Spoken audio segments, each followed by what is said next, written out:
Olá, que alegria poder estar com você. Nós estamos numa semana de família especial, as marcas de amor.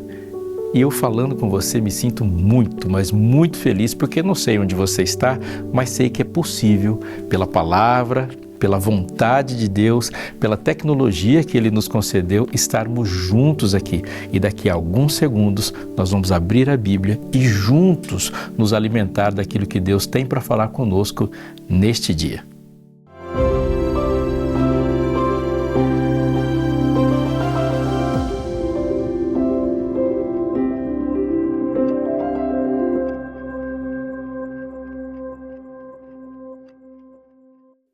Estamos juntos com a Bíblia na mão. Você está com Bíblia aí? Já pegou? Se você está sentado no seu sofá, se você está acompanhado, mas é bom estarmos juntos porque, afinal de contas, quando a gente se aproxima da Bíblia, nós também nos aproximamos uns dos outros e isso é um aspecto da graça de Deus.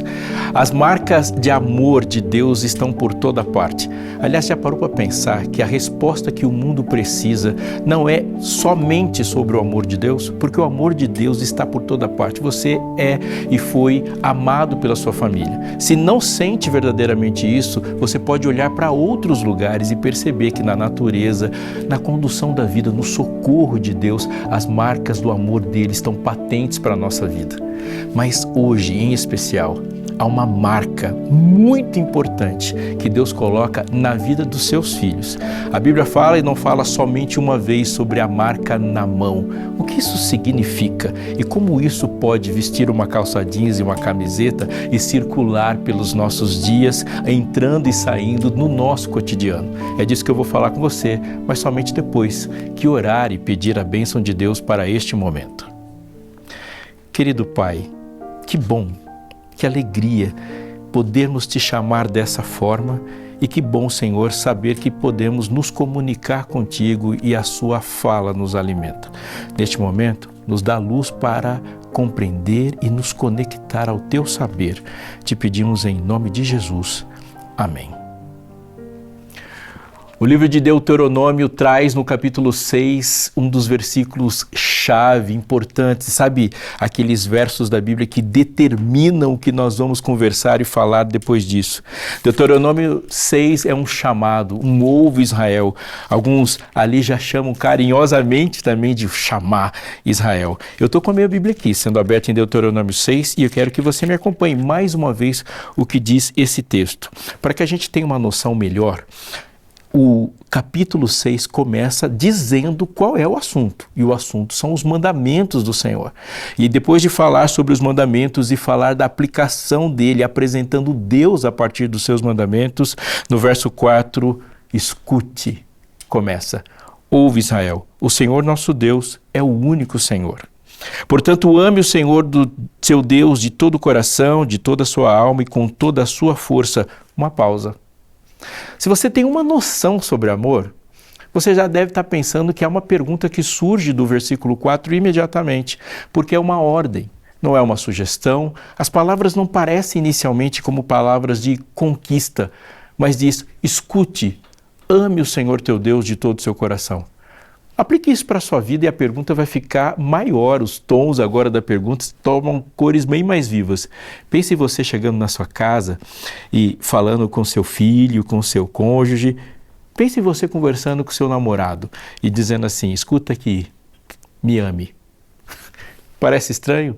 A gente entende o amor a partir de um pressuposto de conquista. Eu fico imaginando se eu chegasse há alguns anos atrás, quando eu conhecia minha esposa, e falasse para ela assim: escuta, você vai me amar, e de todo o coração, com toda a alma e com toda a força. Imagino que ela estaria já há 2 décadas rindo desse dia. Não, para que ela estivesse comigo e a gente conseguisse viver, construir uma vida juntos, houve uma conquista, porque uma pessoa que ama, somente ama porque tem liberdade para não amar. Aliás, é nisto consiste o grande valor do amor. Quem te ama livre para não te amar. Por isso nos emocionamos.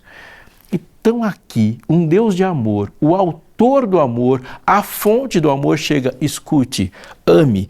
E depois ele vai deixar um pouco mais profundo ainda, porque ele vai dizer no verso 6, essas palavras que hoje te ordeno. estarão no seu coração. Você as inculcará aos seus filhos e delas falará quando estiver andando em sua casa, andando pelo caminho, ao se deitar, ao levantar, e também você deve amarrá-las como sinal na sua mão. A gente entende isso quando compreende essa marca de amor na Bíblia toda. Há um episódio bem conhecido da Bíblia, onde um mestre da lei, uma autoridade de Israel, se aproxima de Deus e pergunta para ele, em Jesus, qual é o grande mandamento da lei. E a resposta de Deus é: amarás o Senhor teu Deus de todo o teu coração e ao teu próximo como a ti mesmo. Ele diz que desses dois mandamentos dependem toda a lei e os profetas. Mas espera aí, essa expressão de toda a lei e os profetas, ela significa que desde a primeira palavra em Gênesis até a última palavra em Malaquias, ou seja, lei, todos os livros de Moisés, e os profetas, todos os demais, tudo está concentrado nisso. Mas eles passaram esse tempo todo com mais de 1000 anos escrevendo, falando, admoestando, e ali não tem só amor como um sentimento. É muito mais do que um abraço, mais do que uma expressão de afeto. Os profetas falaram sobre muitas coisas. Eles disseram como Israel vive. O próprio livro de Deuteronômio, um livro da lei, diz muitas e muitas coisas, como as coisas são organizadas de maneira civil. No Pentateuco há uma ordem de como nós lidamos com o nosso corpo, com o corpo dos outros, com os animais, com as nossas leis sanitárias, como a gente lava as mãos. É tudo isso. E Deus disse, disso depende toda a lei e os profetas. O mestre da lei chega para Jesus e fala: como você interpreta? Jesus responde: como você interpreta? Ele fala: amar a Deus e amar o próximo. E recebe uma palavra de aprovação. Faça isso e você viverá. Faça isso, você respondeu corretamente. O que a gente entende disso? A primeira e grande importância é de que amor é muito mais do que um sentimento. O amor produzirá sentimentos. Uma pessoa que ama pode enfurecer-se por causa desse amor, porque tudo que afeta, ataca o objeto do seu amor vai lhe causar fúria. O amor pode produzir tristeza, sim. Jesus se entristece por causa do seu amor e você pode se entristecer por causa do amor. O amor gera alegria, sim, um amor bem-sucedido. Quando nós olhamos para o alvo do nosso amor feliz, nos alegramos também. Mas o amor não é isso, o amor produz isso. Quando Paulo nos chama e nos diz que nós devemos estar alicerçados e arraigados em amor, ele está definindo um amor como um sistema de comportamento, como uma base com que nós estruturamos toda a nosso fundamento mental. Sim, o amor é o método organizador da vida. É por isso que lei e amor não se dissociam. Quando Deus nos diz sobre o amor na Bíblia, Ele está falando, quando Ele coloca a lei como desdobramento do amor, é que isso, mais do que um sentimento, organiza a maneira como a gente trabalha, como a gente conversa com as pessoas ou por que nos calamos. O amor está num pincel de um artista. O amor está na ferramenta de um mecânico. O amor deve estar no assentar de um tijolo, no projeto gráfico ou arquitetônico. O amor é regulamentador. Veja como Deus faz as coisas. Quando nós amamos, nos aproximamos das pessoas com o objetivo de que a vida dela aumente e fique dinâmica. Não foi assim que aconteceu com Adão quando ele amava livremente e puramente? Adão, ao se aproximar de qualquer item, de qualquer animal do jardim, esse animal, esse item, qualquer coisa, tinha dinamizado a sua vida pela presença de Adão. Quando ele cultivava a terra, significa que quando Adão se aproximava de um boi, de uma vaca, por exemplo, esse animal não temia pela sua morte quando Adão chegava, como acontece hoje. Muito pelo contrário, aquilo é a certeza de que algo da vida dela ficaria melhor. Esse sistema é muito mais do que a personalidade de Adão. Porque se você olhar para um jardim cheio de flores, você vai perceber que aquelas flores estão atraindo a atenção de certos insetos e a presença do inseto possibilita que as flores se transformem em frutos com essa fecundação, polinização. Ou seja, o aproximar de um animal a uma árvore gera vida. Nós estamos aqui e só estamos presentes porque o Sol proporciona vida nessa terra. A existência do Sol, ela condiciona a existência de outros seres vivos. estamos conversando e nesse momento no meu intestino e no seu há milhões de seres vivos trabalhando, gerando bem-estar para a gente. E por que tudo é assim? Porque a lógica organizacional de Deus é de que uma vida aumente e produza vida em outro. Repito, é muito mais do que um sentimento. Quando Deus fala de amor, Ele fala de um mecanismo estruturador de um pensamento. Essas palavras que hoje te ordeno estarão no seu coração e você vai dizer isso para os seus filhos. Vai inculcar aos seus filhos, isso será uma marca na sua mão. Vamos pensar agora um pouco mais sobre essa relação de marca na mão. Há um texto bem conhecido no Salmo 121, Canção dos Degraus, uma canção de caminho. E esse salmo que começa dizendo assim: eleva os olhos para os montes, de onde me virá o meu socorro vem do Senhor. Você conhece esse salmo? Você consegue falar junto comigo? Socorro vem do Senhor que fez os céus e a terra. E a partir desse momento o salmo vai se desenrolar na caminhada da vida. Falando de muitos aspectos, ele fala que o Senhor é que te guarda, o Senhor não dorme, o Senhor guarda você, Ele é sombra à sua direita. Para um pouquinho. Sombra à sua direita é uma expressão que na nossa cultura não é muito comum falar isso. Mas pegue agora versículos que a gente conhece e são comuns da Bíblia sobre a direita.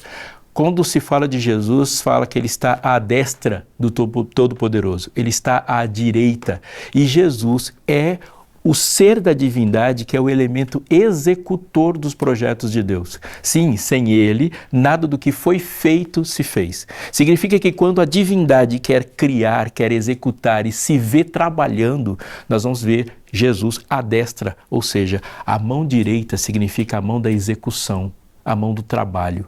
Esse texto está dizendo que o Senhor é a sombra, Ele é o descanso para o seu labor. Esse versículo é tão importante porque ele deve ser compreendido agora numa outra parte da Bíblia, lá no final do livro de Apocalipse, dizendo que na luta que se intensifica entre o bem e o mal, há um elemento espúrio, ilegítimo, que quer se colocar no lugar de Deus, a besta que se levanta e ela quer marcar as pessoas. E a sua marca é, no capítulo 7 de Apocalipse, na testa ou na mão.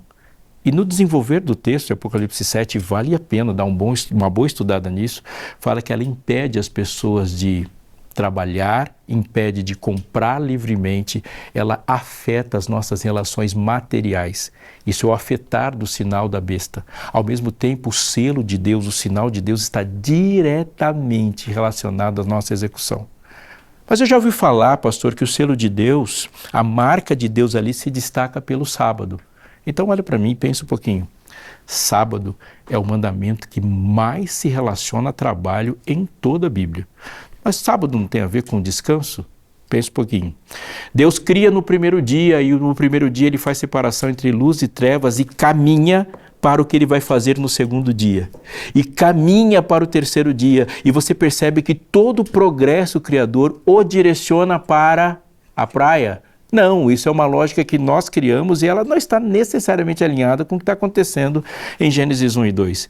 Jesus não está trabalhando para um lazer. Ele não está trabalhando para tirar férias e ir para a praia. Ele não está trabalhando para cumprir o objetivo de trabalhar muito bem para não trabalhar depois. Essa lógica não é divina.